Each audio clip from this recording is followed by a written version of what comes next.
Today, it's 5 signs that your first-time manager may be failing.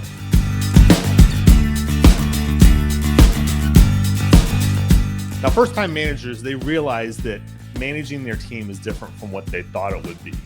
The Authentic Leader Show is the podcast for managers of managers as they transform their first-time managers into leaders of high-performing teams. So today we will be talking about the 5 signs that your first-time manager may be failing. You might actually feel like your first-time manager just simply isn't making it, and you aren't sure why they aren't being more successful in leading their teams.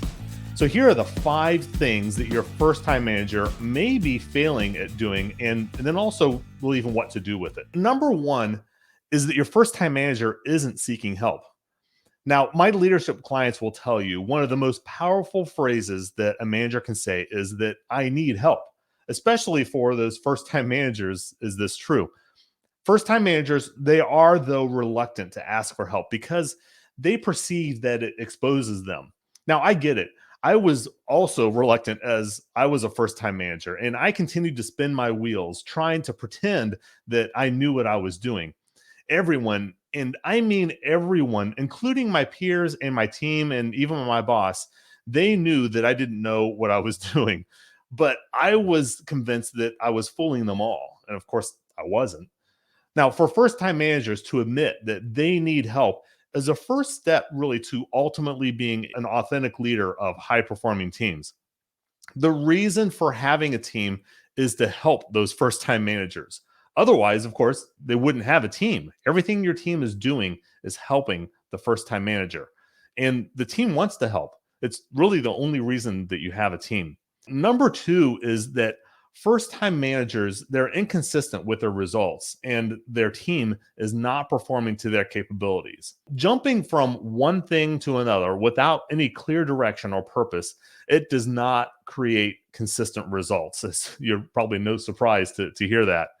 Now, when I was first promoted to a first-time manager role, I remember being overwhelmed by what I perceived to be so many opportunities to address. And the problem was that I had to define the purpose of my role and the team.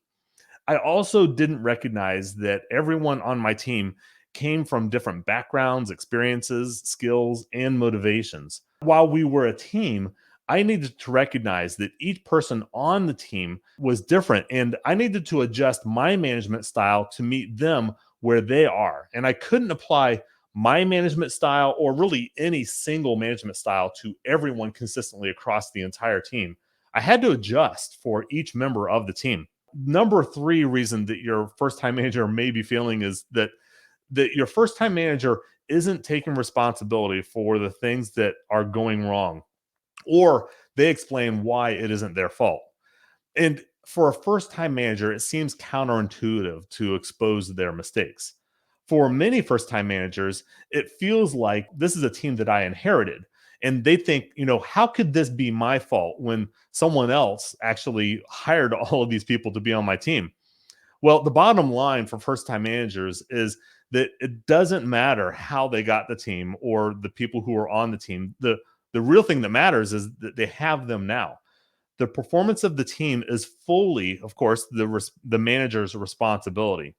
Taking full responsibility includes owning all mistakes on the team, no matter what, and then addressing how to prevent those mistakes from happening in the future, while at the same time helping your team members to succeed even when they make mistakes. The number 4 reason that your first time manager may be failing is that your first time manager is spending too much of their time alone, and they aren't really spending any time with the team. It's easy to feel overwhelmed when managing a team for the first time. When I was a first time manager transitioning from a worker who could look back at my day and see the results that I produced every single day, and it felt good because I knew what I was doing. But when I became a manager, I was now looking back and wondering what did I even accomplish today? My days were filled with meetings, and if I wasn't in a meeting, I was alone in my office just trying to get my work done. Between attending meetings and getting my work done, I simply had no time to spend with my team. First time managers need to prioritize their team above most other work that needs to get done. This is an unglamorous reality of managing others. Your time isn't your time really anymore while you're at work. First-time managers need to establish recurring and consistent one-on-one meetings with each person on the team. They need a communication plan for sharing information with the team and receiving information from the team so it can then be used in decision making. They also need a way to receive project and assignment updates. The underlying purpose of spending time with the team is also to identify obstacles to the team's high performance and then to work with each team member to overcome those obstacles. Identifying and overcoming obstacles is a foundation. It's what it means to manage your team, then be leading your team. The number 5 reason that your first time manager may be failing is that your first time manager isn't able to describe the team's top 3 priorities. Now, first time managers will assume that the team knows what to do. As a manager of a team, first time managers need to start by understanding what everyone on the team is working on. They also need an opportunity to determine with the team what those priorities are. Everyone on the team should be able to explain how whatever it is that they're working on leads to accomplishing those top priorities.